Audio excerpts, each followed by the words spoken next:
Karambola, DWIZ 882, Aliw Channel 23. Ngayon, July 6, 2026, Lunes. Ako si Conrad Banal, kasama natin Jonathan De La Cruz.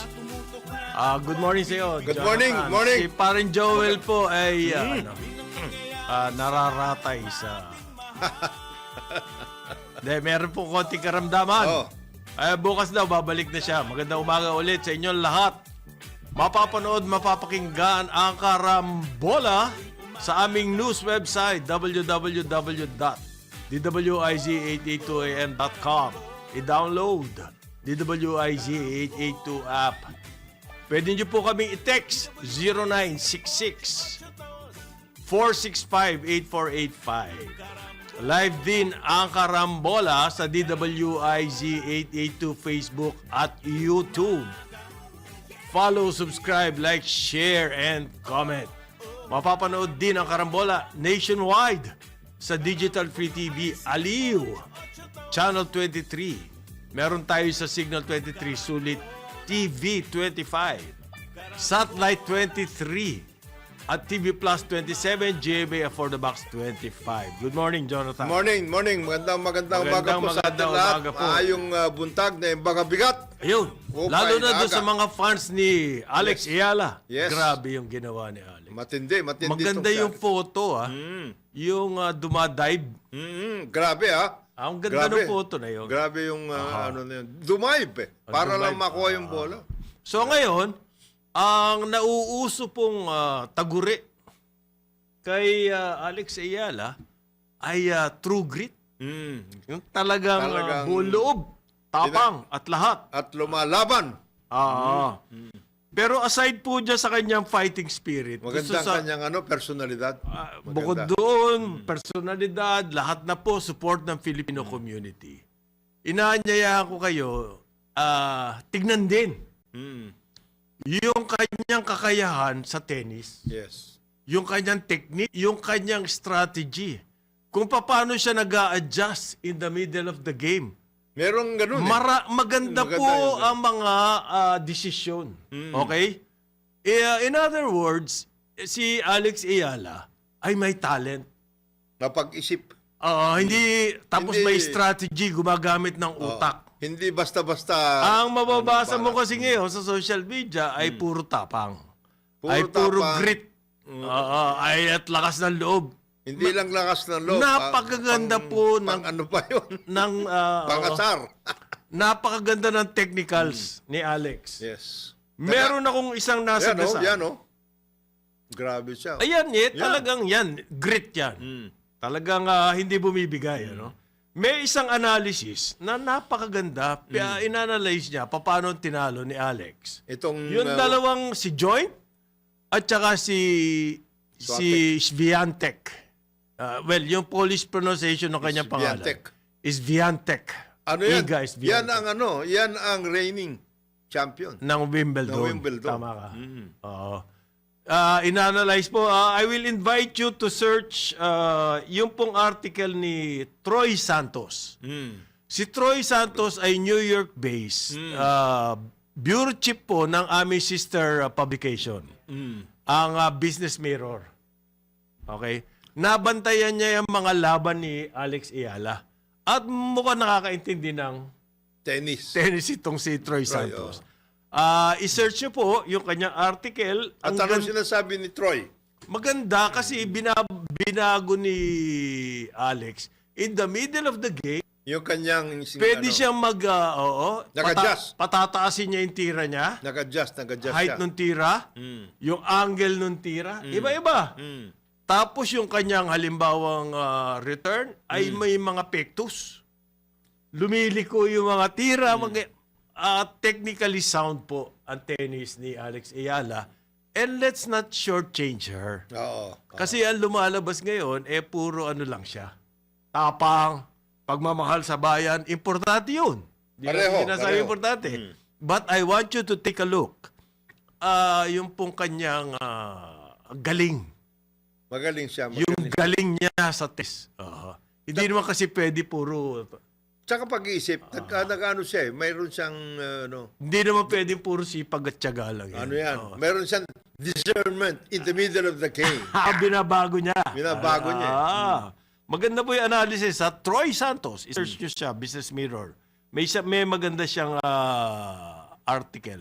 Yung mga sikat kasi ngayon sa Wimbledon, Puro, hindi na lang dinidismiss si Alex. hindi na nila kaya. Like, 2 sets, kaya ko na yan. Pinag-aaralan na po siya. Kung paano niya ginagawa. Binago niya na ang bilis ng rise nito si Alex. Ang layo niya nung a year ago, ang layo pa din ni Alex na ngayon, number 28. Ang sabi kasi ng mga kaibigan ko nakakaintindi sa tennis, they think she is also well coached. Bukod dun sa magandang training, meron silang game plan. Depende sa kung sino kalaban. Kung sino kalaban. Makikita mo raw yun in every game that she is playing. Nagbabago-bago ang kanyang... Kaya hirap yung mga kalaban. Hindi siya mabasa. In the middle of the game, magbabago siya ng strategy. Ha? Yun po ang napakaganda sa ginagawa. Nag-aaral. Oo, At nag-aaral. sumusunod sa sa coach. pinag-aaralan niya ng mabuti. Siyempre, maraming salamat doon sa mga sumusuporta sa kanya mga kababayan natin. Diyan sa Wimbledon. Para daw Grabe. naging home court ni Alex. Grabe. yung Grabe ang Wimbledon. support ng Filipino community. At yan ang kagandahan pa rin, Conrad, ng ating diaspora. Talagang kanila, pinagkikita nila ang kanilang pagmamahal din. That's one thing na... Malaking bagay yun. Sabi po ni Troy Santos, yung mga laban niya, it tells more about the kind of games she can produce. More than just the adulation of the crowd, of her spirit. Yung pong klase ng tennis The kind of games na she can kaya produce, niyang gawin. Gusto ko yun. Gusto ko yung mas gusto ko kasi yun eh. Well, yung pectos, mahirap gawin yun, sa tennis. Parang tsaka mahirap gawin yung pagbalik nun, iba.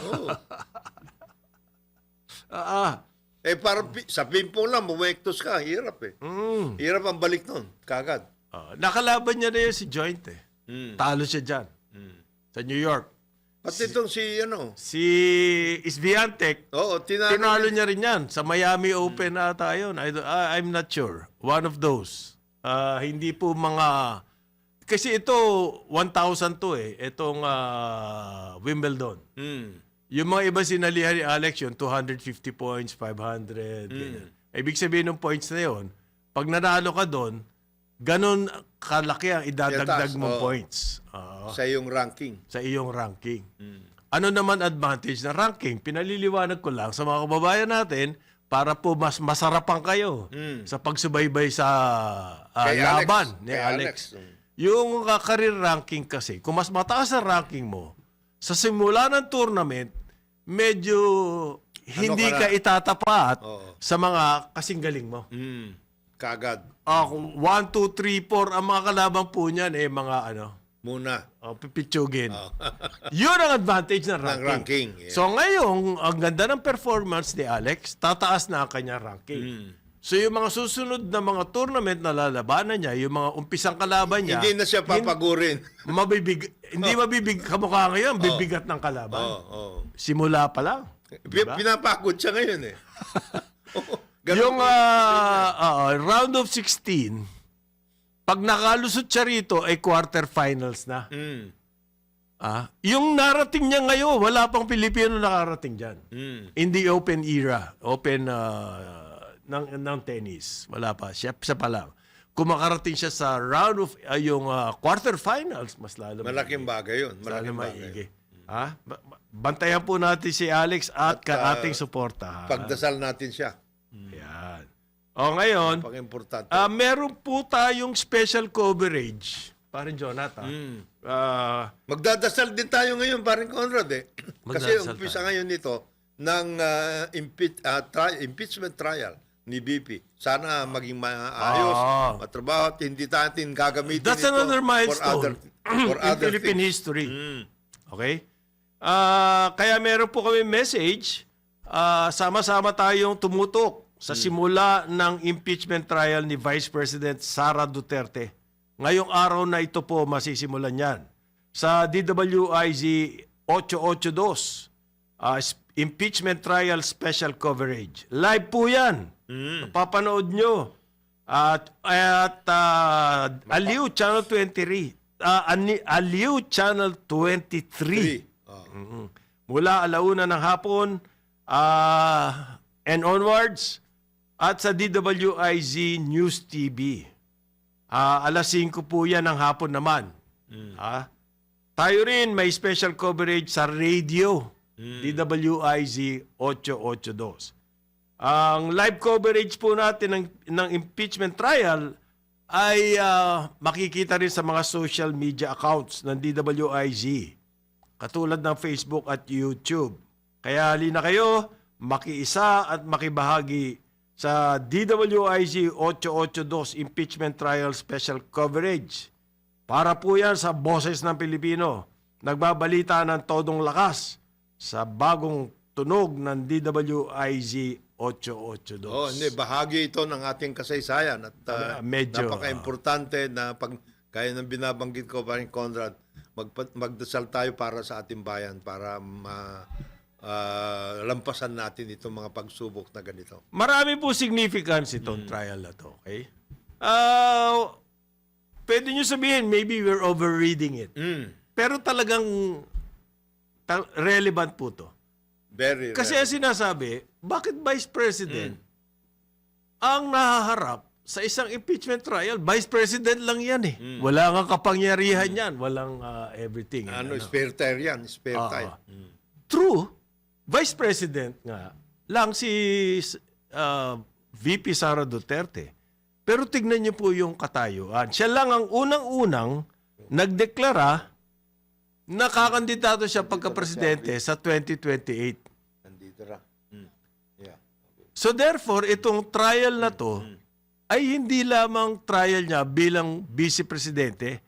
Makikita rin ng taong bayan ano yung kakayahan niya bilang napipintuhong kandidato sa 2028. At siya po ang nangungunang kandidato. Okay? So, ano pa ba yung iba? Hindi lang yung posisyon niya na Vice President ang stake here. Okay?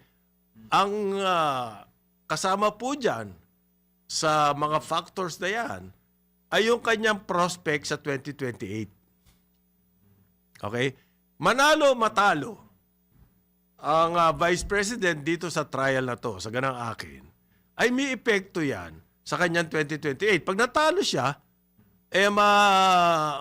disqualified na po siya from holding any public office. So wala na, tapos na yung 2028. Ngayon, kung manalo siya, makikita natin kung ano magiging epekto nun sa chances niya sa 2028. So therefore, it's not just the Vice Presidency. Kasama po yung decision niya na tumakbo sa 2028. Aside from that, pwede na rin sabihin natin na nakataya rin dito ang Duterte legacy. Yung pong hindi lang po ordinaryong government official o politiko o tao itong si Vice President Sara. Dahil siya ay anak ng dating Pangulong Rodrigo Duterte. At nagkaroon pa rin, Conrad, ng another aspect of that particular itong battle nito. Let's just say it's a legal battle or a political battle. Bago pa siya na-impeach, sinabi niya na tatakbo siya. Yun na nga. Yun. Malaking bagay yun. That's another aspect at stake. Kaya lumakas ang Ngayon, yung kita mo, laging kasama sa mga deklarasyon ni Vice President Sara Duterte, yung kanyang ama. Ama, yes. Ngayon, ang balita, pinagdarasal na raw niya na makauwi na siya. Na makauwi yung kanyang tatay. Okay? Kasi maghihiring din yun. Sama-sama yan. And whether we like it or not, ito pong trial na to, somehow will affect the family fortune ng Duterte. Alam naman natin, yung dalawang kanyang kapatid ay nasa politics din. Yes. And it will affect a lot of people, including the presidency. Aha. Okay. Siya po ang leader ng Ng opposition. ng opposition ngayon. Yes. So, ang political landscape natin ay maaari din magbago. Dahil sa trial nito. Okay. Siyempre, on trial din dito, para sa akin, pare, Yes. is the entire Senate. Malaking bagay. How the senators Will conduct themselves. will conduct themselves. Yes. Kasi may usap-usapan po kasi, Dahil bilangan lang yan. Parang ganun eh. numbers game. Numbers game lang yan. Kasi Hindi po. may kanya-kanyang political leanings na ang mga yan. At nagpakita na sila. Yung nga po ba mangyayari dito? Yan. Yan ang tanong. Yan. Yan ang tanong. So no matter what the trial produces, okay? Kung katawa-tawa yung prosecution Yan. or may base, depende po yan ngayon at ibabaliwalain ng mga senador yun. Ayan, malaking bagay And yun. they will just vote according to their political affiliation. Ayan. Malaking ano yun. On trial po yan. On trial. In other words, anong in trial dito? Yung pong institution ng Senado is on trial also here. Yung ating constitution kasi ibinigay sa Senado, yung kapangyarihan na yan, ay at ang presumption noon that the Senate will be fair and tawag nito, Ayos mag-isip. orderly. Orderly. Ah, Hindi mo ganon. So tinitignan po din natin dapat ang magiging behavior ng mga senador. On trial here also is the Marcos administration. Definitely. Definitely. Si BBM po yung nagpakulong sa tatay nito si dating Pangulo. Duterte. Okay. Kasi may mga survey na lumabas ayon po sa mga survey, majority ng Pilipino gusto magkaroon ng trial. Para malaman. Kung ano talaga. Kasi sari-saring propaganda. Actually, malaki yun. Mataas. 86% yata yun eh. Oo, sari-saring propaganda and therefore, litong-lito na ang taong bayan. Gusto na rin nila malaman ano ba Ano ba talaga? Ang laman nitong impeachment na ito. Ayan. So yung Napaka-importante BBM nun. administration on trial, kasi po, ang sabi, kapag nagwagi si Sara Duterte sa 2028, panigurado kulong si BBM. Merong ganon. Merong ganong salita Usapan. So, ano ba? Papasok ba ang BBM administration dyan sa trial para siguro tumaas ang tsansa na maging guilty? And therefore, hindi na makakatakbo si Sara and therefore, hindi na makukulong si BBM sa 2028. O kaya hindi mapapahamak. So, pati ang BBM administration ay binabantayan po dito ng karamihan ng maraming tao, ng maraming political groups, kung sila ay papasok dyan at somehow try to influence The course of things. Oh. the course of yun ang importante po dyan. Yung habang gumagana yan, the course of things, habang gumagana, pwede mo kasi sundut-sundutin Meron kang mga... Ayan po ang dapat nating mabantayan. Ganyan. Oo. Ano pa ba? Yung mga ibang politiko, do they have something at stake here? Of Yes, course. a lot of them. Kasi may political leaning sila. Pro-Duterte sila or anti-Duterte, pro-Marcos or anti-Marcos, pro-Lenny or pro-Martin Romualdez, anti-Martin maraming Romualdez. Ganyan. And finally, I would like to remind, Parin Jonat, if I may, ang publiko po, Under ano rin to. we have everything at stake here. Yes, tayo mismo. Tayo mismo. Our future, we have to... At saka titignan din natin kung gaano naka-mature ang ating demokrasya. demokrasya. Importante yun. At yung public po talagang, how do we react? Makikita niyo yan sa social media lang. Pero sinasabi nila, ang social media ay super biased. echo chamber. Oo, Echo chamber. kanya-kanya po yan. May anti-Duterte, may pro-Duterte. Pro-Duterte. Anti-Marcos, pro-Marcos. Meron Marami, ganon, meron. iba-iba. So, maging, sabi nga ni Alex Magno lagi, maging mapanuri. Yes. Ang mananalo dyan kung ganyan ng ay yung mga platforms. So, kung ganun po, I will advise you, medyo tutukan po natin yung mga media coverage. Yung tinatawag na legacy o mainstream media. Huwag kayong... Kasi mas madaling mabuo Oo. kung may bias yan. Mm. Mas madali nyo malalaman. Kung ito, Kasi may mga contra views. Sabi nga nila. Contradicting views. Pag meron kayo nabasang analysis o news item na alam nyo bias, makikita nyo, makukumpara nyo doon sa mga ibang news items ng mga legacy media. May expose makikita talaga yun. Hindi ka mukha ng social media. Ay talagang If sa inyo Oo.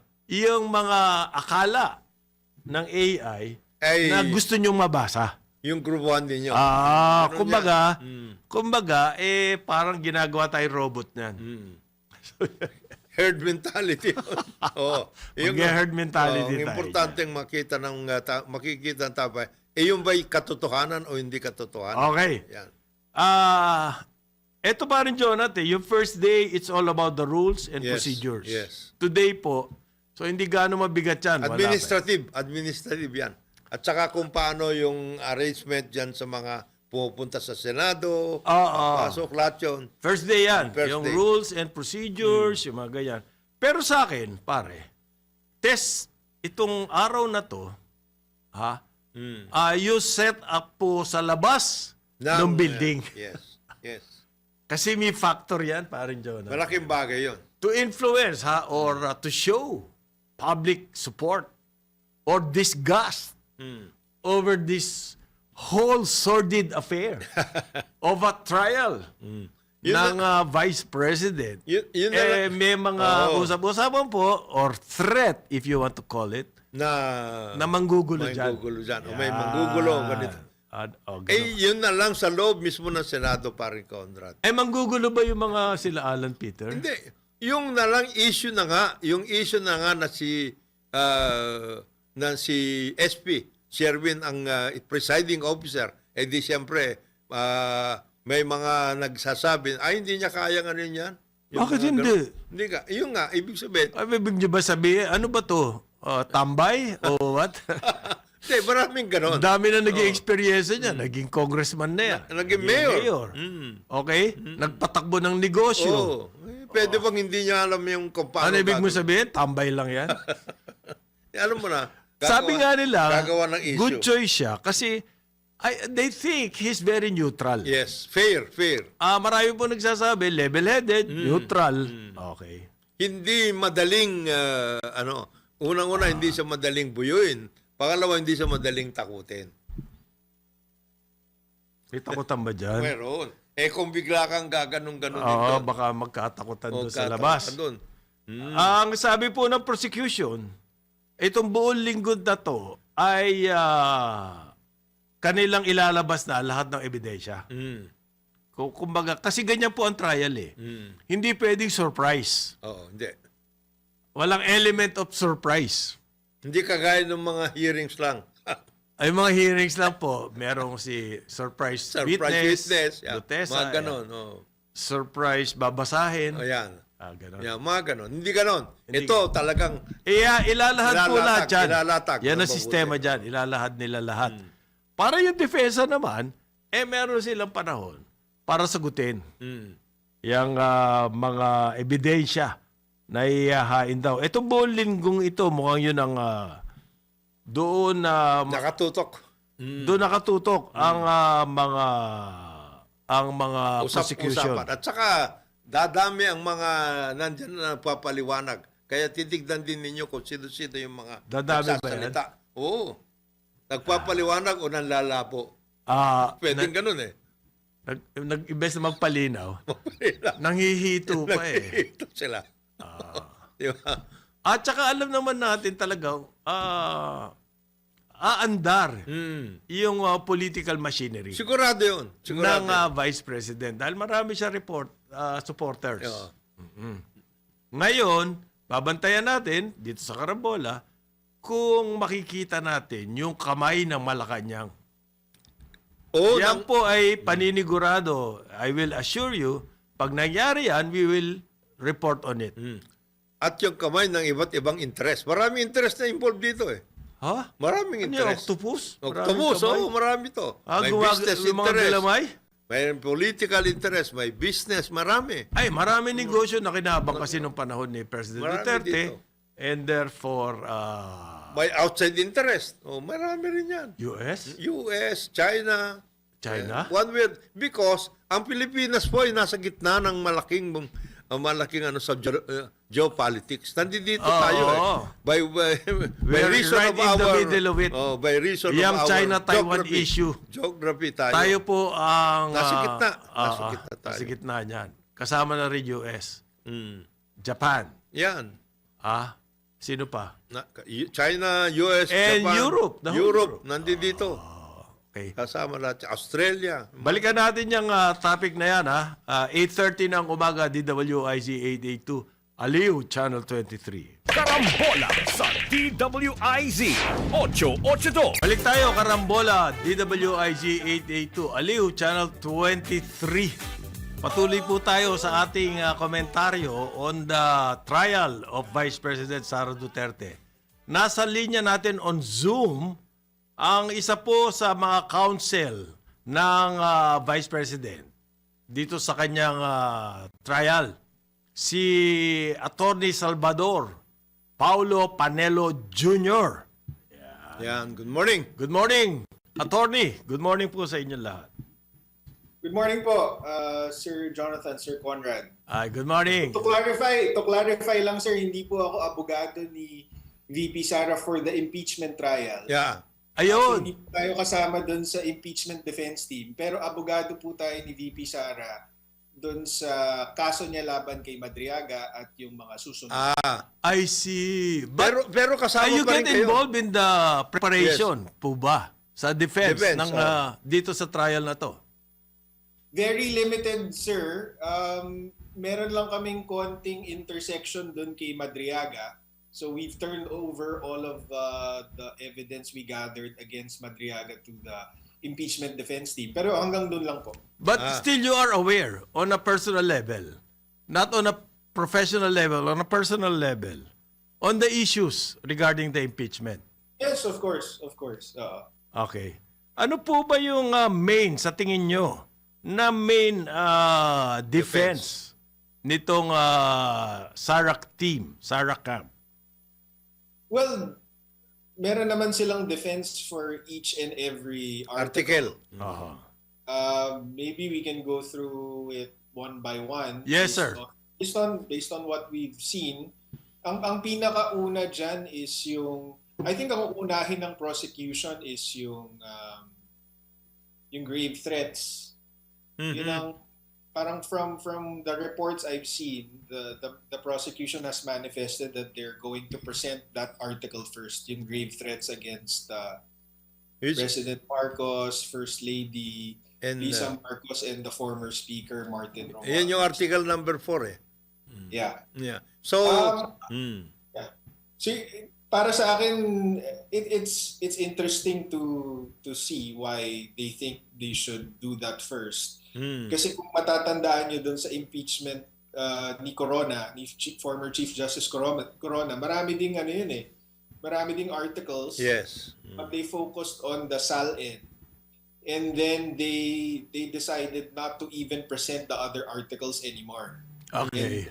And, submit the article on the SALN issue to the Senate Impeachment Court to decide. Tapos yun nga, na-convict si And that Chief article. Justice Corona. Yeah. So, one way to look at it is they think this might be the strongest. And after they present, baka meron silang option to forego the presentation of all other articles. But another way to look at it is Kasi, di ba, if they're unable to get the 16 votes needed to convict, the Senate Impeachment Court is an opportunity for people who don't want VP Sara to succeed in 2028. Parang they have a platform, a daily platform, na siraan siya.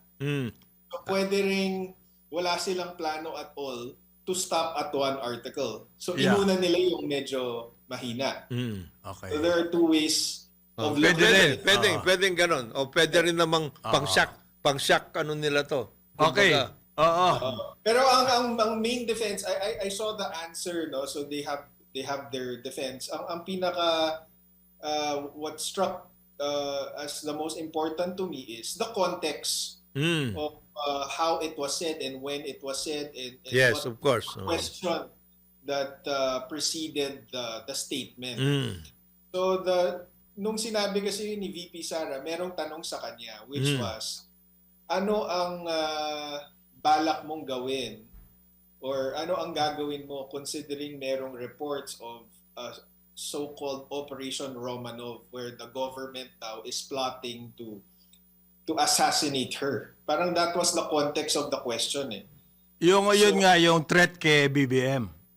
Yung Yeah. threat, yung No, but she came out on video in social media and apparently really agitated. At the time. And then she repeated, and she repeated it in other fora. Oh.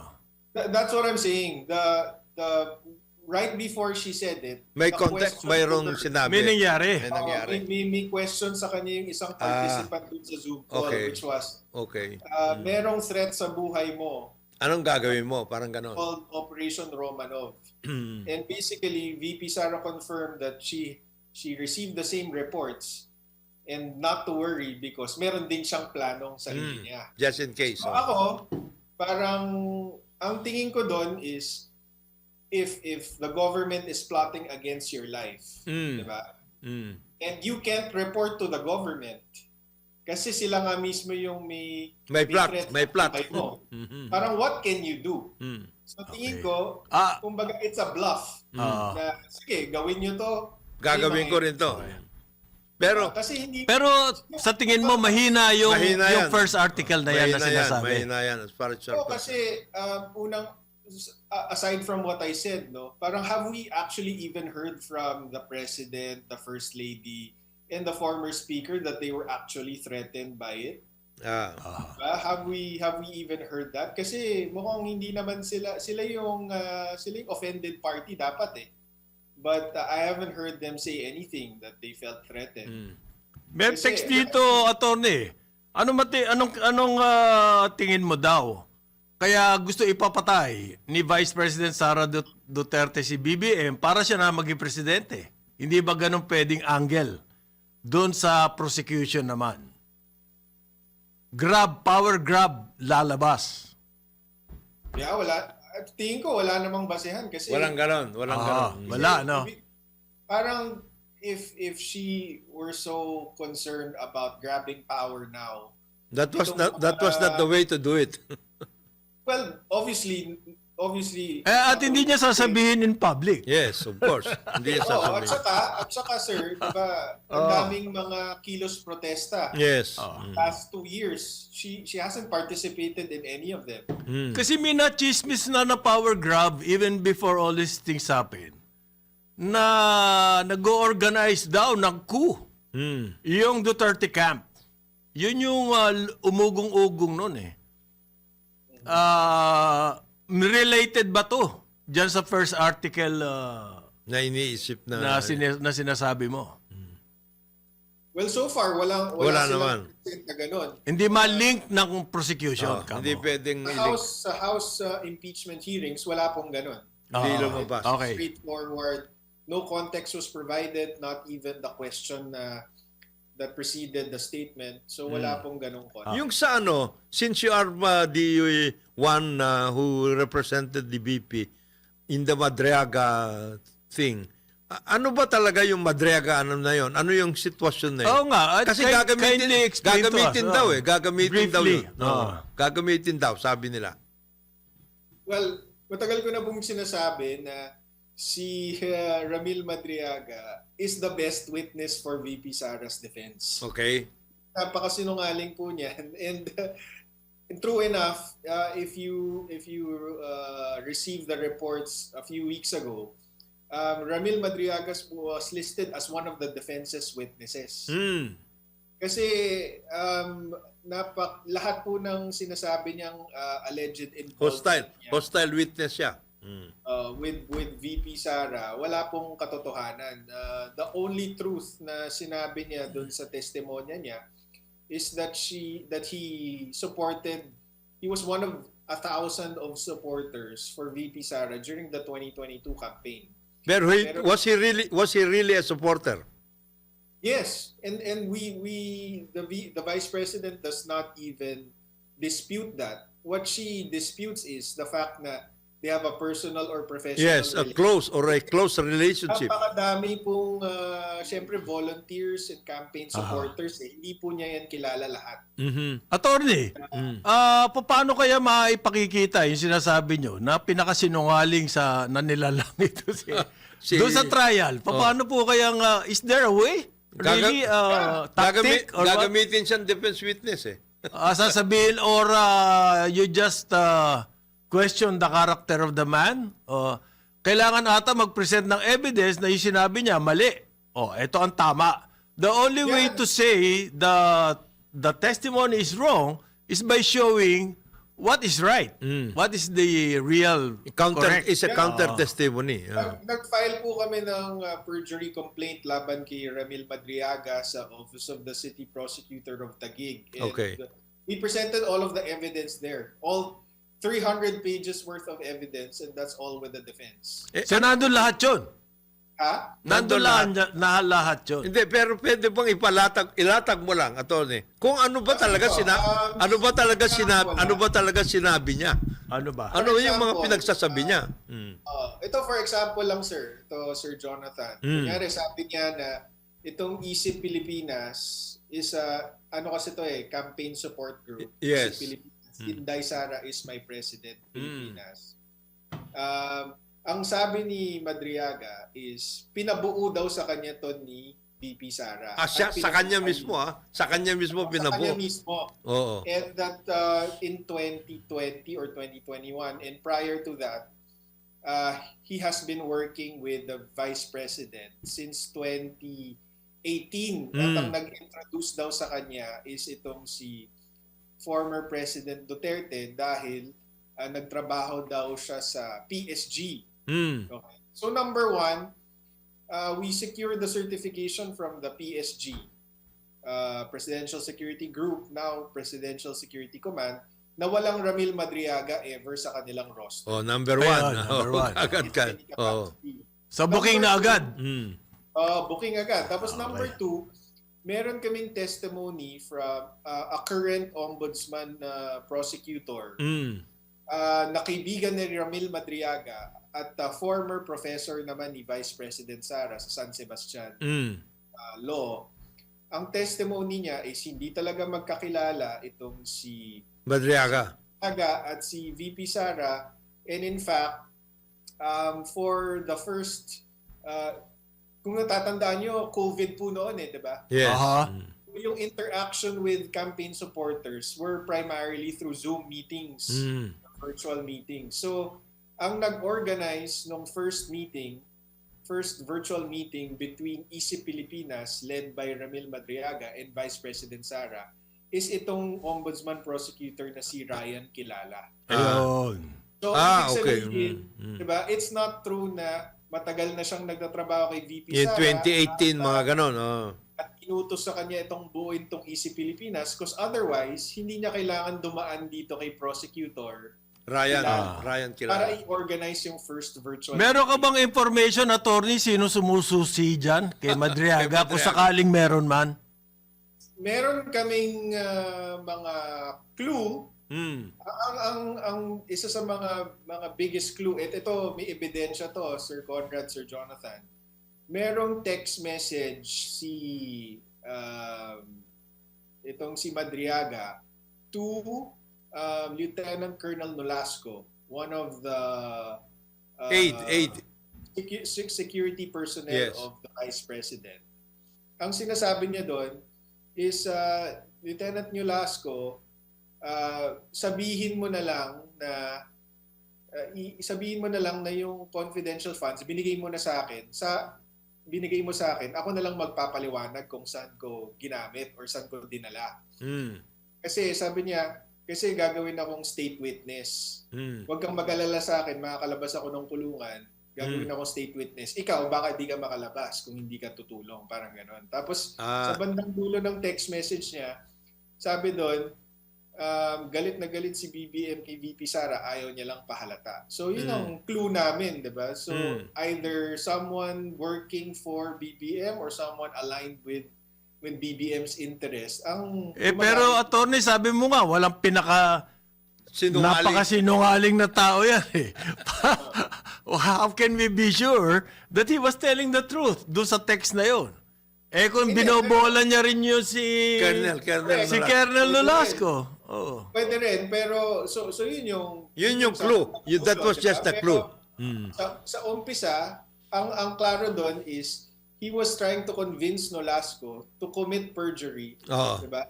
To make up a story para maging believable si Madriaga. So yun yung proof namin na meron talagang intention tong si Madriaga na magsinungaling at gamitin ng testimonya niya laban kay VP Sara. Did it ever occur to you, Attorney, na siya ay nang blackmail? Nako! Parang ganun lang. What do you mean, sir? Hindi, blackmail niya si Colonel. Hindi lang si Colonel, baka si VP. Si VP. Sinasabi niya, ito, marami akong sabit alam. kayo ha. Sasabit Sasalita kayo. ako. Mabuti pa, ayusin nyo na ako. Parang ganon. Well, hindi naman siya pinatulan kung gano'n ang...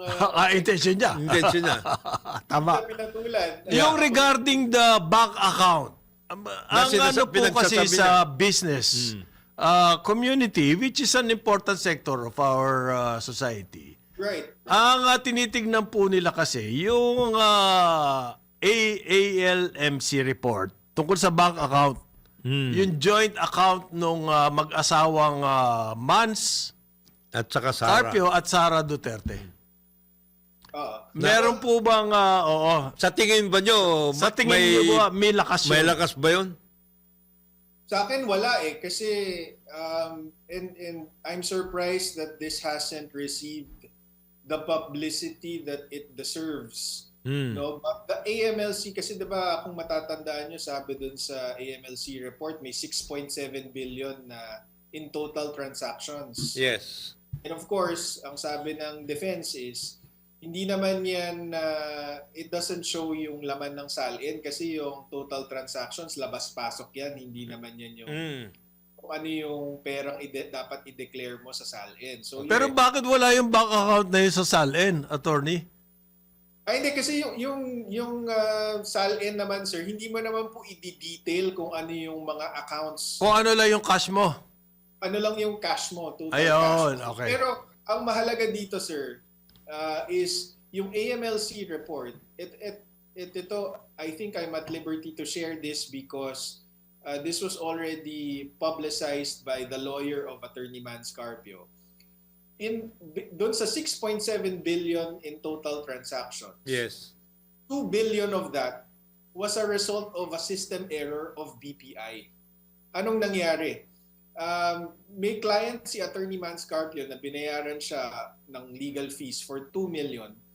But BPI, because of a system error, reported it as 2 2 billion. billion. Aha.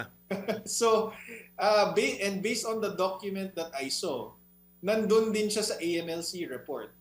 Pero hindi siya pinablicize ng House Impeachment Team at hindi rin pinick up ng media. Pero yun ang totoo. So, doon pa lang, i-questionin mo na, credible ba talaga tong AMLC reports na to? Kasi, may duda ka na. May duda ka na agad. Okay. Billion pa lang. And then, I also have personal knowledge na dun yung mga sinamang accounts dun sa bilang nitong 6.7 billion, not all of them were VP Sara to report. Meaning, hindi po sa kanya. yung account na sinama doon. So makikita natin kung lalabas yun sa impeachment trial. Okay. Okay, ano lang po to, yung atin kumbaga sa sine, pakita lang to. Preliminaries. Trailer. Trailer to. Isa pa po punto ng defense, sinasabi nila, eto raw prosecution ay naglalabas na ebidensya na wala namang originally, hindi naman doon sa original impeachment complaints nakalagay. Correct. Kumbaga, hindi raw po dapat tanggapin yan. Yung mga sinasabi nilang Ebidensya na yan. Ano po ba ang legal points dyan?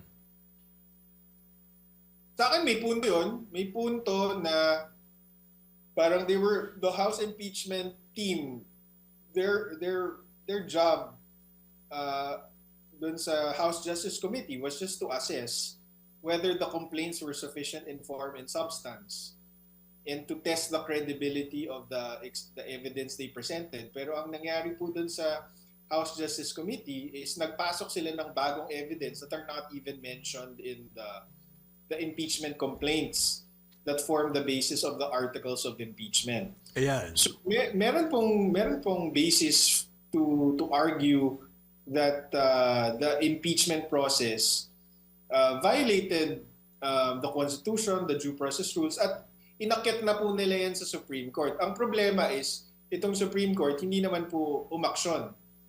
Diba? So, parang, kumbaga, kung if they don't act today, kasi day one na ngayon ng trial, tama. Baka hindi na makialam dyan ang Supreme Court. Pero, I saw that they raised the same arguments in their answer to the Senate impeachment court. So, baka talakayin din yan mamaya. Kasi, preliminary matter yan eh. So, based on procedure, dapat unahin i-discuss yun kung dapat bang ipasura yung impeachment complaint based on infirmities in the House Justice Committee proceedings. Okay. Yun naman pong number ng senador that will acquit Or convict. Meron po ba kayong dyan? Kasi alam naman natin, 22 na lang sila. Hindi pa po sigurado kung a-attend yung iba nitong trial. Ano po ba ang kuro-kuro nyo dyan? Sa akin, walang basihan na bawasan yung threshold of 16. Kasi yung unang takeover nila Senator Gatchalian based on the quorum of 12, yung Avellino versus Cuenco na jurisprudence, we've already explained na yung ruling doon ay actually hindi pwedeng maging batayan kasi obiter dictum siya. Meaning, by the way opinion lang siya ng court na hindi binding. At pangalawa, it was not even the majority decision of the Supreme Court at that time in the 1970s. So malinaw po yung Constitution, 2/3 of all members.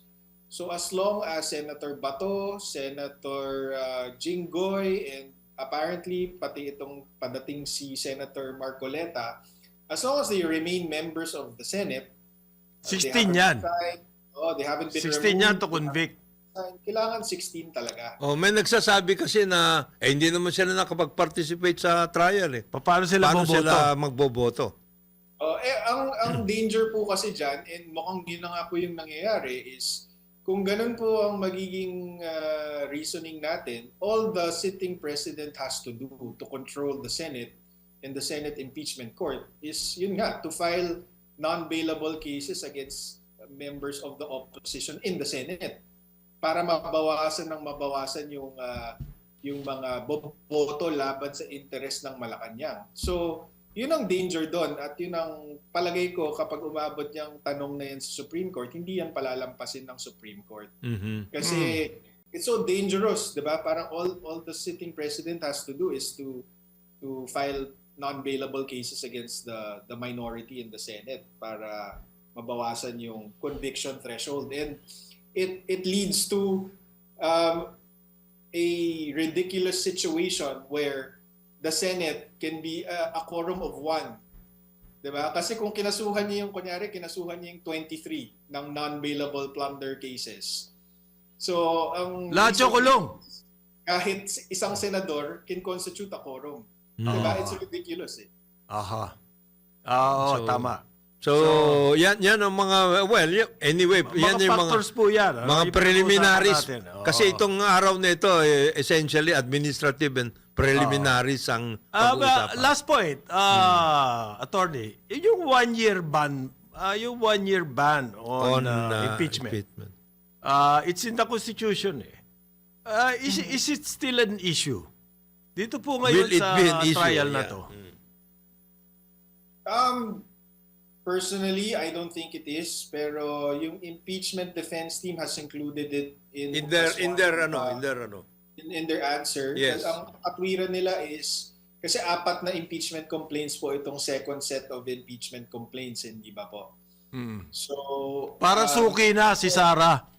Naging suki ng impeachment, ganon. itong 4 na impeachment complaints na final this year, I think their theory is yung first 2 impeachment complaints hindi pumasa. So, I think the theory is effectively dinismiss na nila yung first 2 and therefore nag-operate na ulit yung 1-year bar. Oh, yun ang kanilang, I don't- that's I the don't- theory. That's the theory of the masyadong- defense, yes. Yeah, I don't agree kasi then parang there's no point to 'di ba? Parang all anyone impeachments has to do is to cases. file a weak impeachment Yes. complaint, 'di ba? Pagka ganyan ang reasoning Okay. natin. Oh, yeah. Pero I think ginagampanan lang ng defense team yung Yung trabaho, yes. just to present all available defenses. Pero sana they won't fall into the trap of handling it as a strictly legal proceeding. Kasi, of course, this is a public trial. Some have even called it the trial of the century. Yes. Diba? Maraming So, factors very- involved Hindi, dito. political, a lot of things Aya. are hanging. Pag ano nila to, pag in-insist nila yan, parang sasabihin, nag-inoculate kayo. So dapat Ganun ang gagawin dapat, nila. Hindi masyadong technical. Yes. Dapat Yes. rest on- Okay, attorney, salamat po. Yes. Sana mahaba-haba to. Hanggang isang taon pa, sa isang taon pa daw to Oo. eh. Abot Sana eh. panaka kung Available kayo. available kayo, sana makausap ulit namin kayo. Pwede Di ba? po ba yun? Okay. I'll be Okay. happy to join you. Thank you Salamat. very much. Yan po Salamat. si Attorney Salvador Paulo Panelo Jr. Ang counsel po, doon naman sa Madriaga case. yes. Nakalimutan kong kumustahin si Sal eh. Hindi. Sa susunod. na lang, kumustahin natin. Magbabalik po ang Karambola DWIZ 882 at Aliw Channel 23, 9 o'clock ng umaga. Karambola sa DWIZ 882. Ang himpilang may todong Karambola. Balik tayo, Karambola, Aliw, Channel 23 at DWIZ 882. Kasama pa rin natin, Jonathan de la Cruz. Ako Yes. po si Conrad Baral. Good morning, paring Morning, Jonat. morning, Si paring morning. Joel po ay masama ang pakiramdam. Kaya, hindi naman nabagsakan, ano? Hindi. Hindi Ano lang, nabagsakan. talagang masama ang ating Panahon. panahon. Pabago-bago. Ay, may Grabe. bagyo, Grabe. Bobby. May super typhoon po na... Si Bobby. Anong pangalan? Anong pangalan dito? So, ang sa Bobby. international. Bobby. Sa international yan eh. Dito. By Wednesday daw po, Papasok sa na. Makalawa, nasa PAR, Mm. Philippine Area of Responsibility. So maulan sa Wednesday. Ngayon pa lang, maulan-ulan na nga eh. Yun ang nagkakaproblema tayo. Thunderstorm daw. Pero ang sinasabi po ng Pag-asa, yung monsoon, yung rains po, monsoon rain, habagat. Rain. Sa ngayon. Ang ating binabantayan pa lang. Malayo pa yung super typhoon, pero maulan na rito. Nagbabaha na nga sa ano eh. Maraming lugar nagbabaha na. Nagbabahaan na Diyan po. sa Quezon City, nagbaha na eh. Evacuated sa South Cotabato, mga ilang pamilya po. Landslide, floods, dala ng habagat. Mantakin mo yan. Di ba? Kailangan evacuate. Landslide. Diyan din ba sa Quezon City? Quezon City, nagkaroon na nung ano eh. Yung Hindi kasi masisipag yung mga gumawa ng flood control dyan eh. Masisipag kumita ng pera eh. Kayo naman. nagkaroon ng thunderstorm tapos biglang ano na. Aha. Tapos na. Wind, pura o malakas ang hangin. Nitong si Super Typhoon Bobby. Hindi pa natin, meron na bang pangalan to? Wala pa eh. Wala pang binabagay. Wala pa sa Philippine Area of Responsibility. Kaya siguro wala pa. Ayan, ha? Ingat-ingat lang. Just in But, on the other hand, tungkol pa rin po ito sa panahon, ang sinasabi po ng mga organizations worldwide, ang Pilipinas pinaka-vulnerable dito sa darating na Super El Nino naman. Ano ba yan? Bagyo? Hindi pa pa tapos yan? Pagkatapos, most vulnerable in Asia because of our food security problems. Ayan.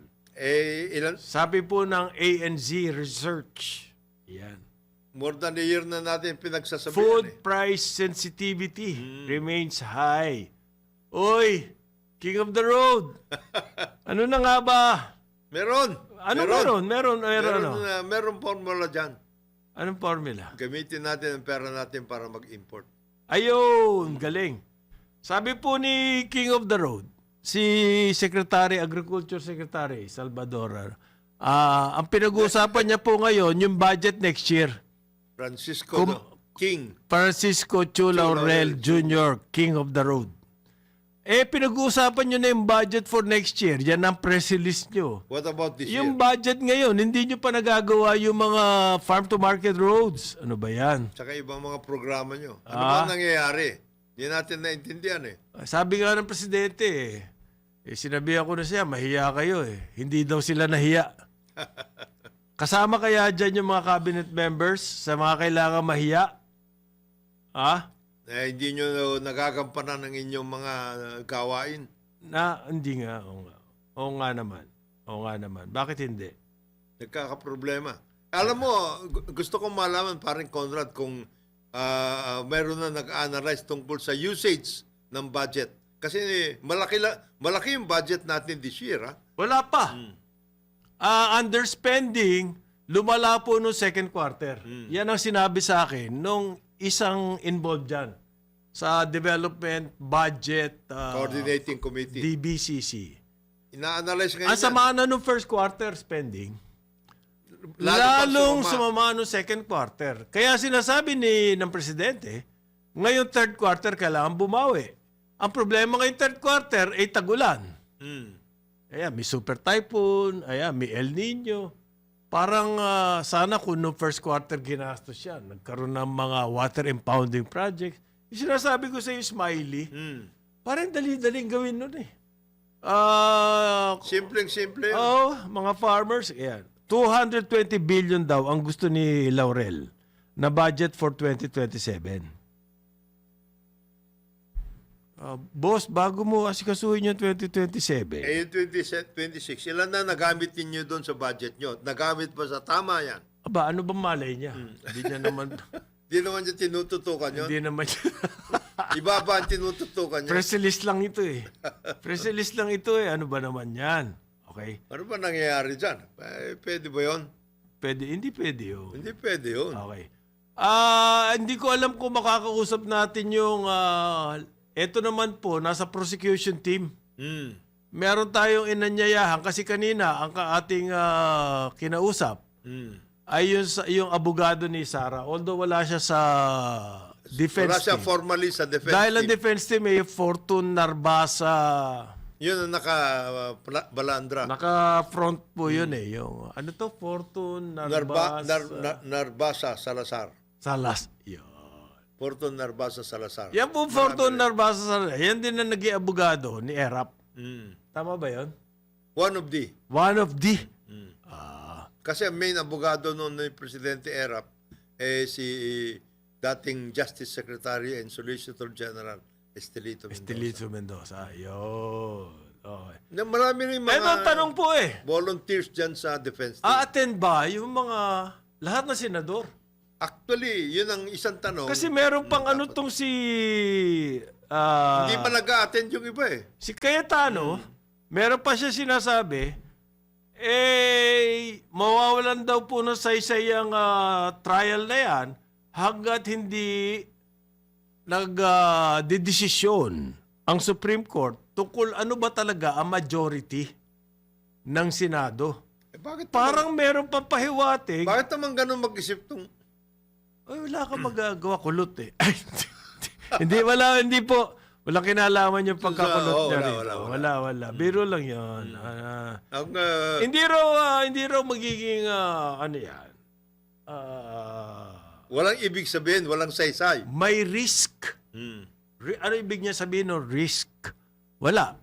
Basta, may risk. Delikado. May pangamba siya. Very generic. Kapag hindi raw nag-desisyon ng Supreme Court tungkol sa ano ba talaga majority sa Senate. So, ibig sabihin, indikasyon ba to na hindi sila darating? At least siya, hindi Makikita natin yan mamaya. mamaya, at least siya, mukhang yun ang sinasabi niya. Kasi yung ibang mga kasama sa minority, mga nag-attend naman nung nagkaroon ng commission and appointments Ayun. regular session, nag-attend naman sila. Sinasabi nila, Talo na eh. hindi, at saka sinasabi nila, trabaho lang. We need So, to work. paano? Si Senator Alan, si Alan. Senator Marcoleta, Yan. na nakasuhan na raw po. Yes. Na-raffle na yung kanyang kaso. Totoo ba yun? Nakasuhan. Yes. Ano ibig sabihin? No? Pick up na? Hindi naman. Pupunta pa sa... Hindi naman ang ombudsman ang ano. Kailangan mag-preliminary hearing. Pupunta muna sa sandigan yan, na-raffle na nga sa korte. Kasi dalawa ang involved dito. Yung ombudsman, talagang magkakaroon ka ng kaso doon basta nakita nila na merong Motu ebidensya. proprio. Ano yan? Ngayon, kung itutuloy ba yan sa court? Sa court na yun. Sa court yun. Kasi mayroong mga nagsasabi kasi paring kontra, bakit naman itong ganito, ganyan, etc. Ganito po yan. May process yan. May proseso yan. Kung meron ng ebidensya, pag hindi mo final at merong ebidensya, abay, Ikaw naman ang may kaso. ikaw may kaso. Yan. Yan. So ngayon, may magdidesisyon tungkol sa desisyon ng ombudsman to file the Sandigan case. yun. Yan. In the case of Pwedeng Senator Marcoleta. Pwedeng hindi niya gagalawin. entertainment, Wala, wala. i-entertain. So, hindi pa po sigurado yung kaso. Wala pa. Wala Okay, pa yan. so wala pa yun. So, makaka-attend pa ng trial si... Yes, kung ako si Senator Marcoleta, total, sinasabi naman niya na nakahanda siya. anong man pusta mangyari. mo? Itong magandang pustahan ngayon eh. Ba? Attend ba si Vice President? Yun kay Vice President. Yan ang magandang pustahan. Iba yan. Una kasi, ang sinasabi natin, paring Conrad, ito bang dalawang senador na ito na medyo vehemently dyan sa impeachment na yan? Senator Alan Peter Cayetano at saka Senator Marcoleta. Robin din. At saka Robin, sila ba'y mag-attend ngayon sa opening ng trial? Yan, isang issue. Attend, isang issue. Attend ba si Vice President? Yan, another issue yan. Yan. Hindi natin natanong kanina kay Ay, siyempre, hindi niya alam yun. Kasi hindi naman siya involved sa nag-ano defense. siya kagad, ano? Ang, Medyo gumanon siya kagad. ang pagpapakita po ni Vice President doon ay may kinalaman sa strategy Ng defense. Yes. Oo, kailangan natin intindihin yun. Kung sa kanilang tansya Ay hindi kailangan. ay hindi makakatulong na nandoon siya. Pero kung she's so graciosa and everything at magkakaroon ng Ibang effect. ibang effect. Yan. Yung presence niya ron, why not? Yes. Malaking Pinagdidibatihan po yan. Yan ganyan na aspect ng trial. Kasi hindi lang naman sa Senado ang audience.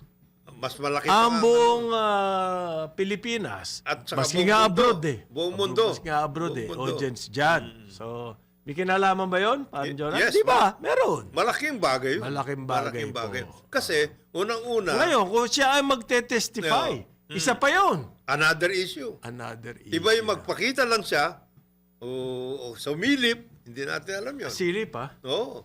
Ano yun? Ibig sabihin nung nanonood ka lang? Silip? Kasi ito, paring Conrad, pwedeng mangyari ganito eh. Pwedeng mangyari ganito ha. Kasi hindi naman obligado na si BP ay kailan nandoon. Hindi obligado Hindi yun. naman. Walang Kaya nasa rules po, ganyan. pwede lang abogado Pwedeng abogado lang. ang kanyang mag-represent sa Yes. kanya. Nasa rules yan. So wala pong kaso yun kung ayaw niya Yun ang magpakita mga ron.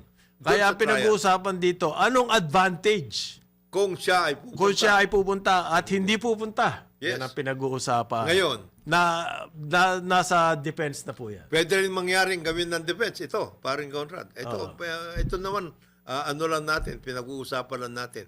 Nag-umpisa na yung trial. Okay. Sinabi na nila na siya ay hindi pakakatin, etc. Biglang sumipot. Ayun. Parang May surprise! Naging audience siya.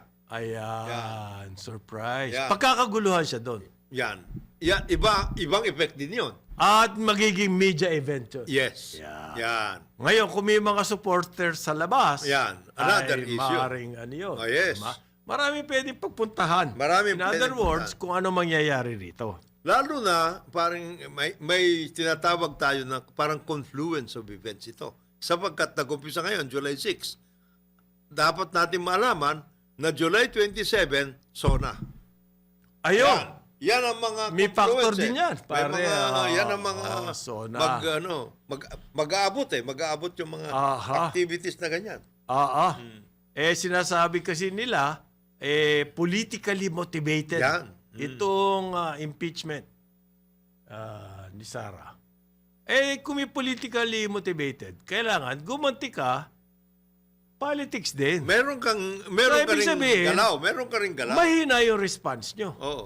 Doon sa political motivation. Kung 'yun ang inyong Pwede nyo sabihin, kasi they're in power kaya wala kami Hindi. magagawa. Hindi. Meron kayong pwedeng gawin. Meron po, maraming pwedeng gawin. Oo. Para i-neutralize. Yes. Di ba? Ang poder. Number one dyan para sa akin, para yung public support. Mm. Na, did they really attempt?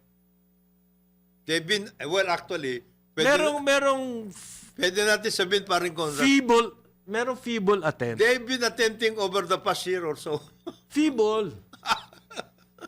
Ganun ba? Napakahina po. Kulang sa, kumbaga, Kulang sa kulang sahog. sa anghang. Kulang sa sahog. Kulang sa anghang. Oo. Kung puro social media lang kasi, wala. Echo chamber lang yun. So sila nagbobulahan doon.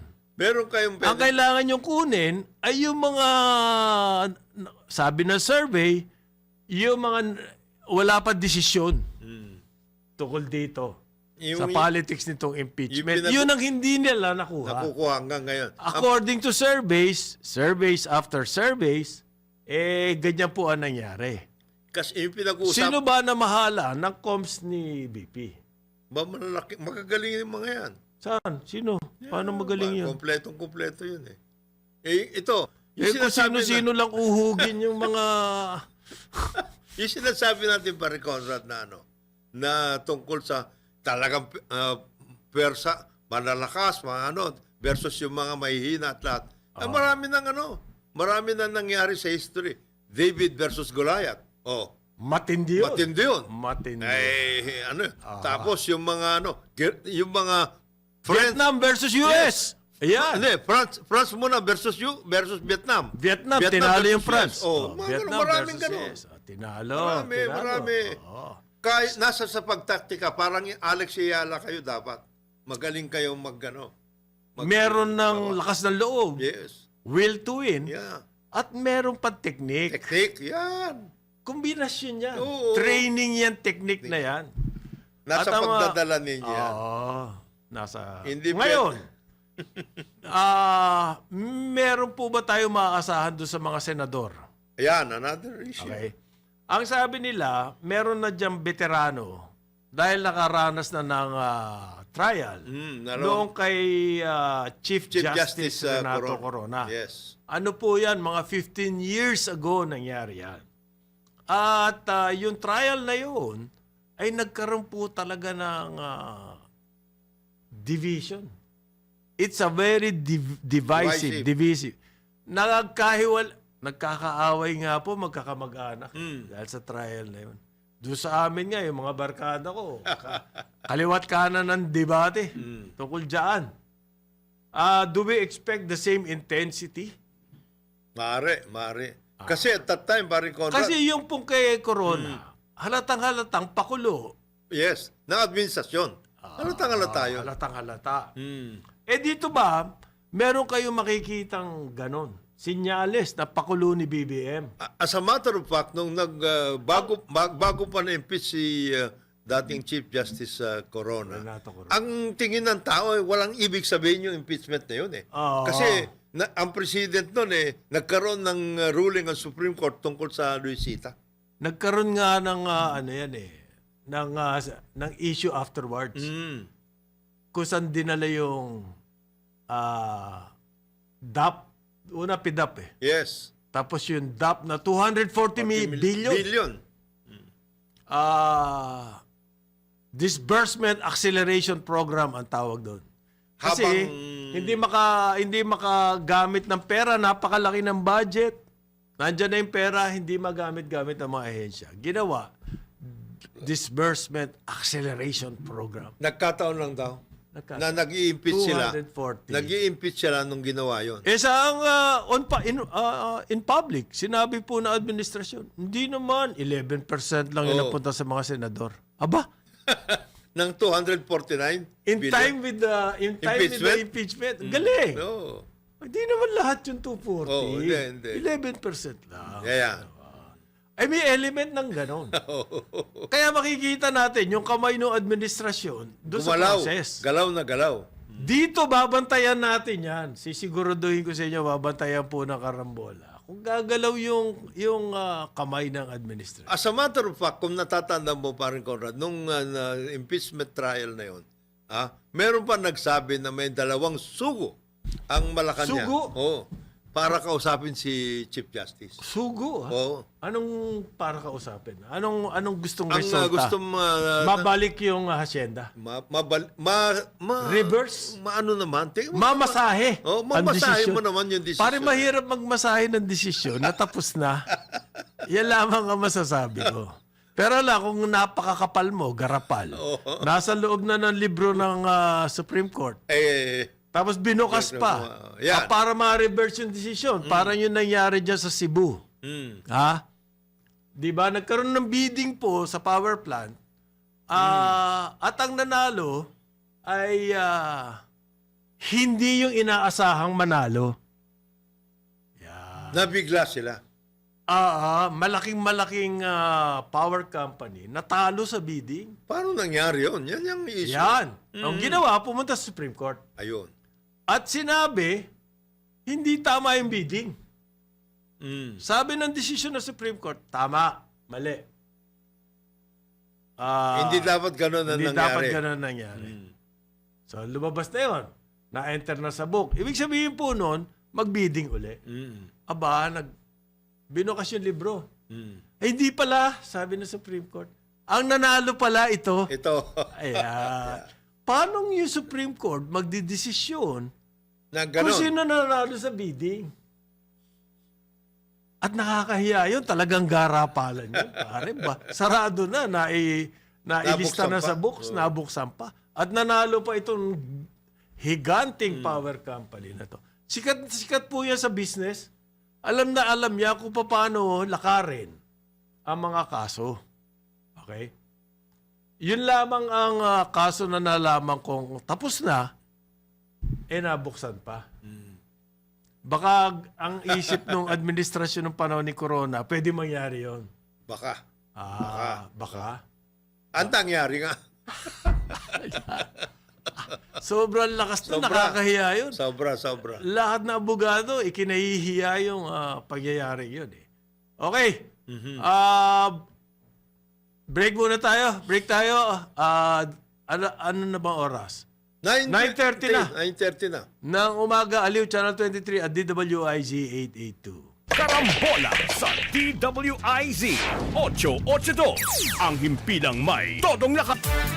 Balik tayo, Karambola. Aliw, Channel 23, DWIZ 882. Kasama natin, Jonathan De La Cruz. Yes. Ako po si Conrad Banal. Good morning ulit sa inyo. Good morning. Pasok muna tayo ng isang report mula kay Patrol 24, June Samson. Barrier daw. DWIZ Field Report.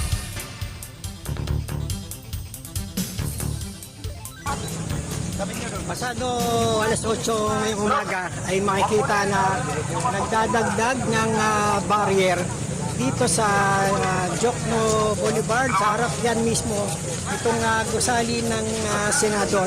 Yan ay dahil sa inaasahan ang pagdagsa ng mga realista maya-maya bago simulan itong paglilitis o yung impeachment laban kay Vice President Duterte. Sa ngayon ay nakatalaga at halos mga 3,000 pulis itong nandito sa harap at paligid ng Senado bilang preparasyon nga sa inaasahang kilos protesta mamaya. At sa ngayon ay patuloy. Ito pa yung isang barrier na buhat-buhat ng mga pulis na Buhatin nyo na rin yung isa dyan na maputi. na ilalagay dito sa intersection sa harap mismo ng main building ng Senado. So mamaya antabayan natin yung mga susunod na kaganapan dito sa harap ng Senado. Karambola sa DWIZ 882, ang himpilang may todong lakas. Maraming salamat, June Samson. Pare may malaking balita ako sa iyo. Oy, bago tayo pumunta dyan, Ano yan? batiin ko muna yung ating kaibigan, NEA, National Electrification Administrator, Nani Almeda. Ay, happy birthday, Nani. Happy birthday, Nani. Sana ilabas na Patunggali ko to na matalik sa golf eh. ilabas nyo na yung modular nuclear para sa island. Ito po naman, ang ating nasa linya ngayon, si Attorney Domingo Cayosa. Dati pong National President ng IBP, Integrated Bar of the Philippines. Good morning, Attorney. Good morning po. Nasa linya natin. On Smart, hindi ata pwedeng mag-zoom itong si Attorney Yes. Cayosa. Ano po ba opinion nyo, Attorney? Tungkol naman doon sa impeachment. Yan, trial sa Senado ongoing.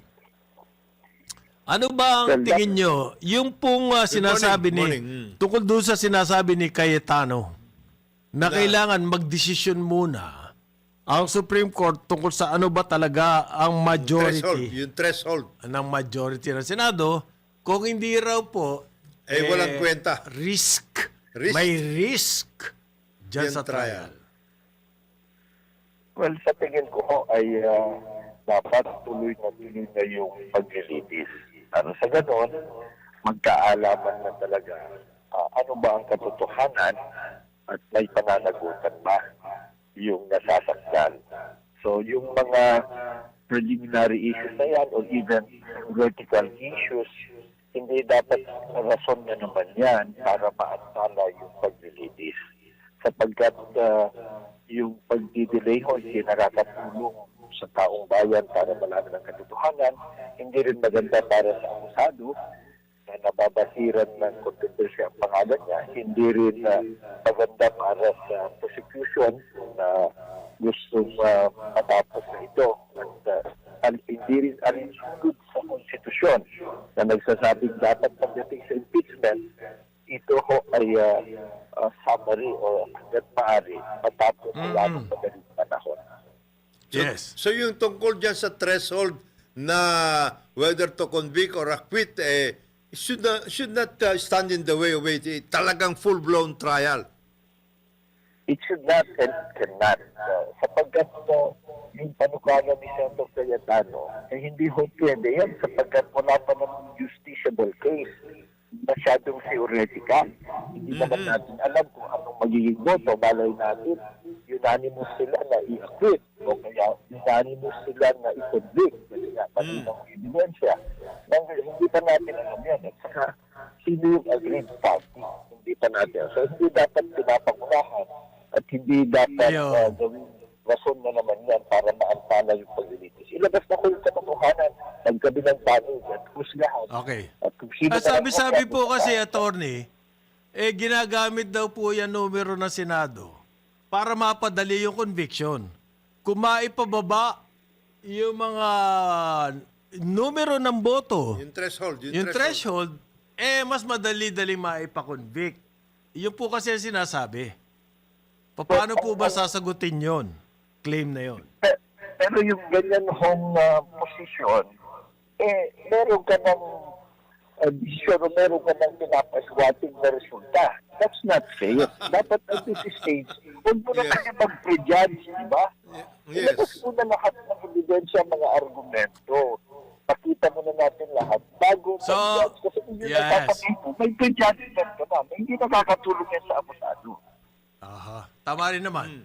Yung prejudgment. Pero maasahan ba That's natin the yung way. Supreme Court when the time comes, kung kinakailangan yung desisyon, eh maglalabas po ng desisyon? But kung if there's a right case, dapat naman. At panawagan Aha. natin sa Supreme Court, gawin ka agad yung trabaho kasi question of law lang ito eh. Kung minsan ho kasi nakikita natin, maraming mga mahalagang mga issue na itulog sa Supreme Court, masyadong mabagal. Tapos sa yung kontrobersiya, hindi pa nakakapag-desisyon. So, Ayun. plus, dapat alalahanin po natin, pagdating sa impeachment, ang pinakataas na hukom dito, yung Senate Impeachment Court. Hindi nakikialam ng basta-basta ang Supreme Court dapat. Yes. So, hindi na dapat naulit yung judicial overreach na nangyari ng nakaraan. At sana ho, yung bigyan ng magkabilang panig mo prejudgment na nagpapahiwating na alam mo na ang resulta. Hindi ho. Kasi it cuts either way. Hindi ho ba? Yes. Kung pabor, di mas kukunti yung kailangan niya to vote not guilty. Ganun din. It cuts both ways. So naman, ang importante, Ituloy. At umusugba yung iayos. proseso. Yes. Ngayon, dito sa mga articles, sa tingin ninyo, na ito bang mga articles of impeachment na ito, may sa tingin po ninyo ay may laman o mayroong maaring... may malakas, may mahina, Ano or po what? ba? Ano? But yung pagdating ho dun sa questions of fact, no? Halos luma na ito, matagal na itong pinag-usapan at alam na nating lahat. Narinig na natin yung mga testimonya sa mga hearings, yung mga affidavits na sinundan sa laysay, na firmahan, yung mga dokumento, mga report ng government agencies, mga dokumento, mga resibo, mga pag-aamin. So, ang hinihintay na lang natin dito, ano bang depensa ng Vice President? Ano ba, mayroon ba siyang matinding explanation dito? So, halos pare-pareho plus yung iba ho, public record eh. Halimbawa, yung kanyang pagsabi na may binayaran siyang papatay sa Pangulo, sa kanyang asawa, at saka sa speaker, narinig na natin lahat yan. So, hindi na masyado dapat komplikado ang paglilitis na ito. Ang importante, mabigyan ng pagkakataong Vice President, narinig naman natin kung ano yung kanyang depensa o explanation. Mukhang dalawa po yung hindi gaano na pag-usapan in the course of the proceedings sa House. Yung dalawa na parang bago ang tingin ng maraming tao. Una, yung tungkol dun sa unexplained wealth at pangalawa, yung tungkol dun sa BIR tax records. May ano ba yan? May bearing. May bearing ba itong dalawang to? Meron ho, kung alamahan, kasi yung unexplained wealth, kakabit ko niyan yung SALTER, di ba? And of course, yung income tax return, importanteng dokumento yan. Kasi hindi mo makikita kung ito bang mga hawak mong kayamanan o yung nasusuportahan ng income mo. Sapagkat lahat po naman ng may malalaking income, kailangan mag-file ka ng income tax return. So, yun po sasabihin ang katotohanan kung magkano. So, nakalakip po yan, hindi naman bago. A different shades of corruption or yung failure to submit target. Kung maalala ko natin yung dating Chief Justice Corona, natanggal na convict dahil hindi niya dineclare sa target yung ibang ari-arian niya.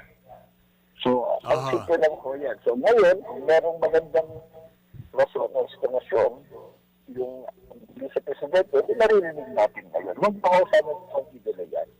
Yes. Ano mo masasabi niyo, attorney? Doon naman sa mga kuro-kuro, na bakit pinagkakaabalahan natin na sobrang panahon iyang impeachment ng pangalawa, Vice President na wala namang ka-power-power. Para bang nag-aaksaya tayo ng Panahon. valuable Senate time o Congress time para dyan. Ano naman po masasabi niyo doon?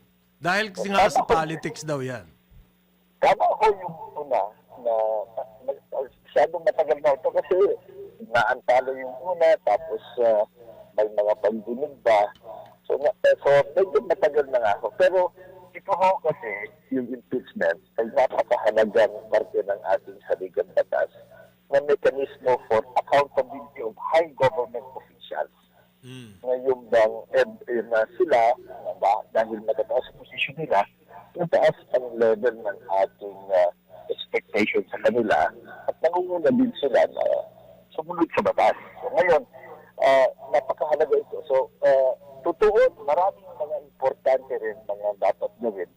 Kaya lang yung paglilitis naman, dapat hindi humihinto yung ibang trabaho ko yan, yung impeachment court, yung prosecutor. Doon sa trabaho nilang pambabatas, dapat hindi humihinto yun. Mag-overtime sila kung kinakailangan. Pero kinakailangan din, tapusin nila ito. Yun na ang panawagan na huwag na ho natin masyadong patagalin kasi tama yung po na napakatagal na, paulit-ulit na, nakita na natin yung mga testimony, ebidensya. So, hindi na natin pagkakataon ng Vice President State, husgahan na kung yan ba ay sapat para tanggalin siya sa pwesto o kaya yan ba ay sapat para patunayan yung mga palatang sa kanya na hindi na sa karapat-dapat paligbihan bilang Vice President. May mga ito another point, Atty. Cayosa. May mga minamaliit yung sinabi ni Vice President Sara tungkol sa threats.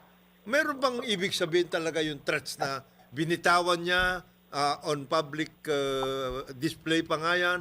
Meron bang ibig sabihin yun in any case dito sa sinasabi na mga kasalanan niya and she should be accountable for this?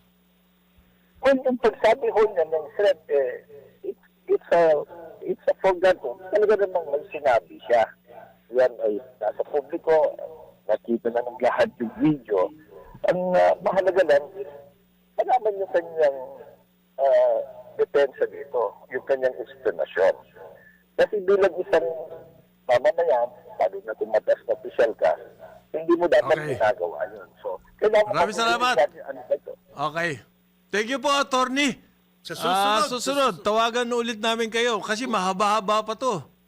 Baka preliminaries pa lang ito, preliminaries. baka ugod-ugod na ako, hindi pa tapos to eh. Salamat po, Attorney Domingo. Yan po si Attorney Domingo Cayosa, dating National President ng IBP. Okay, tanggap muna tayo ng breaking news. Nako, naglabas na raw ng arrest warrant laban kay Senator Marcoleta. Tanggap tayo ng breaking news. June Samson, Patrol 24, come in. DWIZ Field Report. Kumpirmado na nagpalabas na nga ng warrant of arrest at ipinaaresto na ng Sandigan Bayan 3rd Division si Senator Rodante Marcoleta, kasama na rin si dating Congressman Mike Defensor at yung dalawang negosyante. Ito yung sinasabing nagbigay ng 75 million pesos na campaign donation para kay noon ay Congressman Marcoleta. Kaninang umaga, bago lumabas itong warrant of arrest, ay personal na nagtungo sa Sandigan Bayan si Senator Marcoleta para maghain ng kanyang motion to quash o yung ibig sabihin ay ipinababasura yung kasong isinampa sa kanya ni Ombudsman Crispin Remulla. Pero habang inihahain yung kanyang motion to quash, ay inilabas naman yung warrant of arrest na pirmado ni Associate Justice Carl Miranda.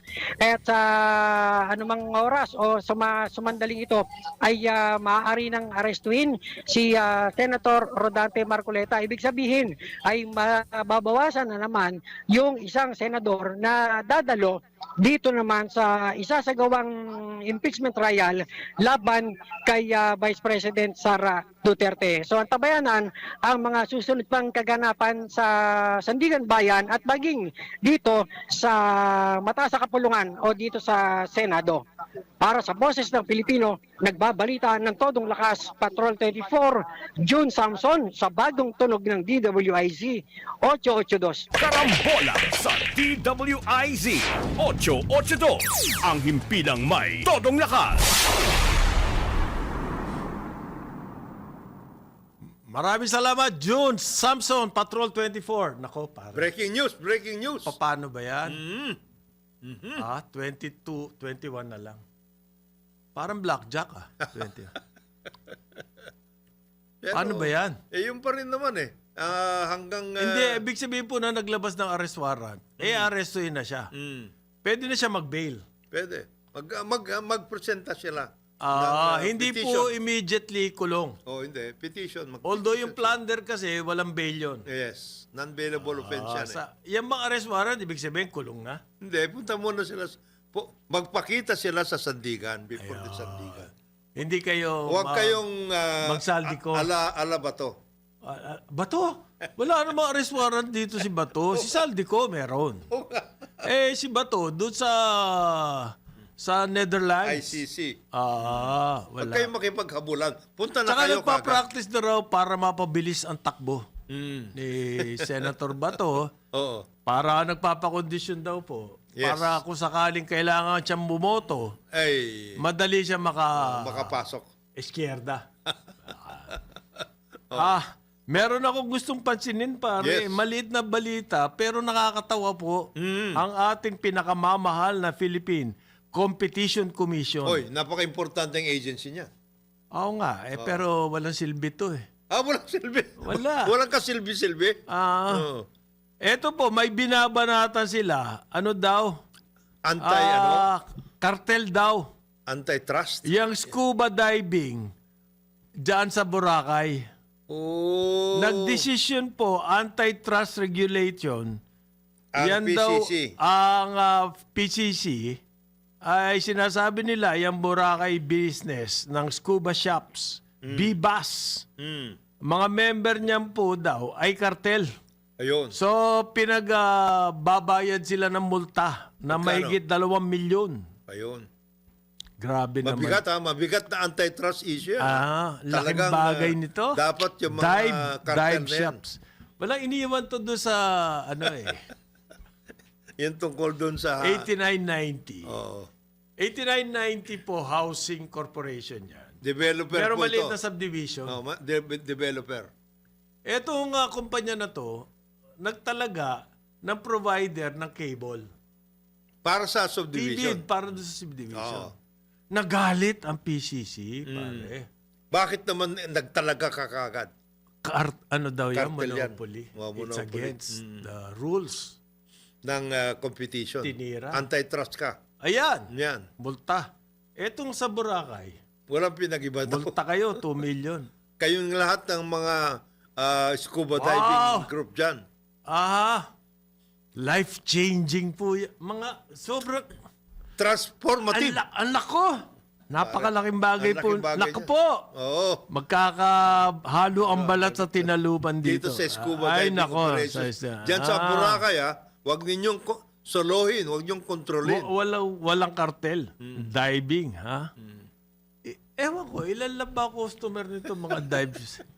Samantalang kaliwat kanan po mga kartel dito sa atin. Bigas! Yan. Unahin niyo yung bigas. Yan ang number 1 na problema ng Pilipino. At matagal na Ba't natin hindi nyo maimbestigahan yung kartel na yan? at matagal na natin alam na meron talagang cartel diyan na gumagalaw. Ang importation ng pork, Yan.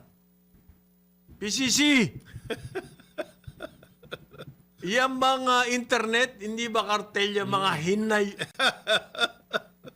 Hindi ba mga ano? Tanggap muna tayo uli ng situationer mula kay Patrol 5. Galit na bago magalit Aya pa si Yupanco, southbound ng Diokno Boulevard.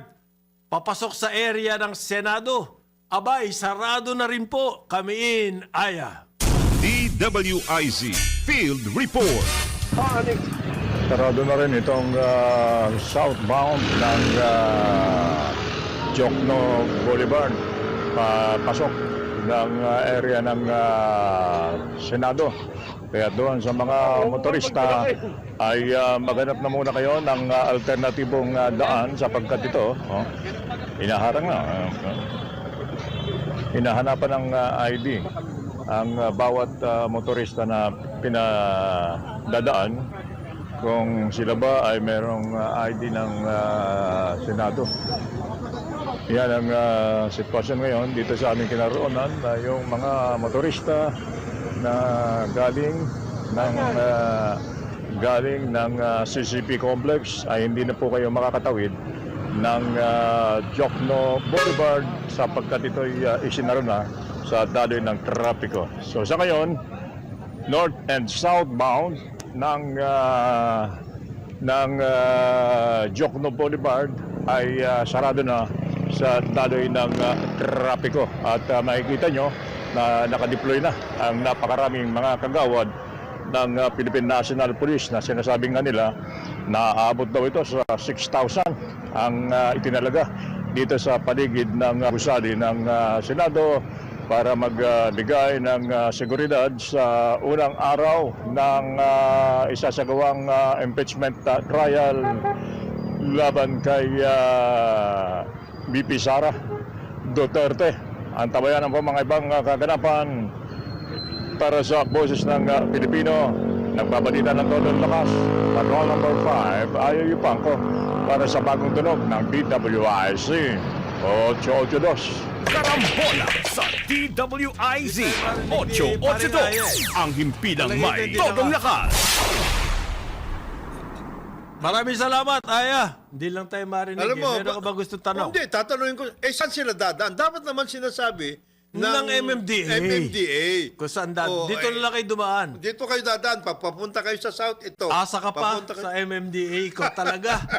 Hindi. Ikaw talaga. Bakit? Parang PCC ba naman? Kanya-kanya na po tayo ngayon. Ang assumption natin, walang MMDA.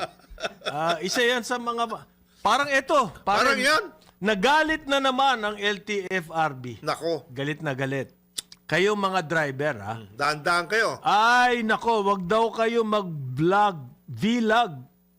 Magbibideo habang nagdadrive. nagmamaneho. Nako po, laking bagay na naman nito. Oo. Napaka-importante sa buhay natin to. Ha? Safety kasi yan safety. Libo-libo, daang libo. Pilipino walang masakyan. Dahil sa kabubuhan nitong LTFRB. Tapos Yung yan ang- hinahanap natin transportation revolution. Kailangan na po upper middle income na tayo eh. Padjak. Yung sasakyan natin dito, di padjak. Padjak pa rin tayo Tricycle, motorsiklo. Hindi po ba pwedeng baguhin natin yan? Transportation na... Yung system, land transportation system natin. Ano? Kumbaga, leaps and bounds. Magbago yung transportation system natin. Ito pinagkakaabalahan ng pinakamamahal ni Parin Jonat na LTFRB. Yung Bilag, mga nagbibideo habang bilag. nagmamaneho. Memorandum Circular. Yan. Putya. Anti-distracted driving daw po yan. Nako. Bigat mabigat. Ah. Super bigat yan. Mindful of this law, not only for the safety of all the people on board the PUB, but also all the other road users. Grabe. Wala Laking akong... bagay. Ito po ay... Meron ka na ba na balitaan na saan hipo ng mga aksidente ay nagbibideo ang driver? May nabalita ka na bang ganon? Hindi, kung ako nga... Karaniwan po dyan, mechanical failure ng sasakyan, ng mga truck. Okay? Na nawalan ng Giya. brake, nawalan ng giya, nahulog sa bangin, Yeah. pati bus, ganyan. Dahil ba nagbibideo yon LTFRB? Anak ng tokwa naman, oh. The king of irrelevance na yan. Ito ba? Ano yun, wala na masabi to, pare? Wala na ma-press release itong LTFRB na to. Ito nga nagte-text sa atin. Ah. Maano kung nagbibidyon sa atin, wala naman kami masakyan. Nandito nga kami sa kalye. Di nga ako nakasakay Oh. Yan ang sinasabi dito Ito si Secretary Giovanni Lopez. Ay, nako yan. May pag-gimmick pa na yung mga DOTR officials daw, kailangan sumakay ng public transport. Ano nangyari? Ayun. Ano nangyari? Wala. Secretary Lopez. Hanggang ngayon po, umaangal ang mga kababayan natin. Wala silang masakyan. Isang beses, pare, yung homily ng pare, ang sinabi niya sa akin, doon sa misa. Isang araw daw, gabing-gabi na, nagulat siya. Napakadaming tao sa kalsada. And he inquired. Bakit ganun? Bakit? Kasi po, ngayon ang oras ng labas namin. Sa trabaho, apparently, nagtatrabaho sila sa mall. Mga 9 or 10. This oras na ng gabi. This ang oras ng labas gabi namin. Wala silang masakyan. Iyan ba hindi dapat pakialaman ng LTFRB? Yung mga this oras po ng gabi ang trabaho na kailangan may masakyan, siyempre, yung mga public utility vehicles, umuwi na. Umuwi na rin yung mga yon. Siyempre, maagang nung lumalabas Meron ilan na lang, lumalabas. Dahil wala na po yun yung bulk ng pasahero. Anong measure ng LTFRB Para dun sa mga tao na yan? ganon, sa mga Marami na po yan. Dumadami yan, actually. Kasi dumadami yung mga call center, mga dis oras din ang mga trabaho niyan. Yung mga mall, So, saan aasa yan? restaurant, mga ganon. Ganon. Motorcycle taxi. Wala silang mahanap na nagmamaneho, nagbablog. Wala. Wala. Yun ang hinahanap nila eh. Yun ang sinabi ng circular eh. Vlog. Brag. Sa dami-dami ng problema sa transportation, yung mga nagbablog, ang inaatupag nito ng pinakamamahal nating LTFRB. Ay, Congratulations po, LTFRB. At saka Department of Transportation. Hindi ko naman sasabihin sana kunin na kayo ni Lord. Pero Baka! Yung mga... sana po magkaroon naman tayo ng konti konsensya. lalo- Makita natin yung mga kababayan natin naghihirap, sumakay. Naku po. Yung nga yung sinasabi ng pare doon sa misa. Totoo Paano? yun eh. Maraming ganon. This oras. Nagkakaroon nga ng problema dyan sa So ngayon, nananakot, warning daw. Nako, wag kayo magbablog. Kundi, show cause kayo nito. patay kayo dyan. Patay kayo. Ha? Kayo mga nagmamaneho. Huwag na kayong mag-video. Yung nga sabi nitong walang masakyan eh. Sana maski na nag-vlog kayo, nagbibideo kayo, may masakyan lang kami. Okay lang sa amin mag-vlog Okay sa kayo. amin mag-vlog kayo.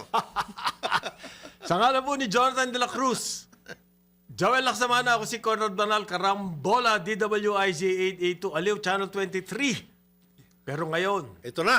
ito na, si Miss Kath Mayor Mita sa Sentimental Morning.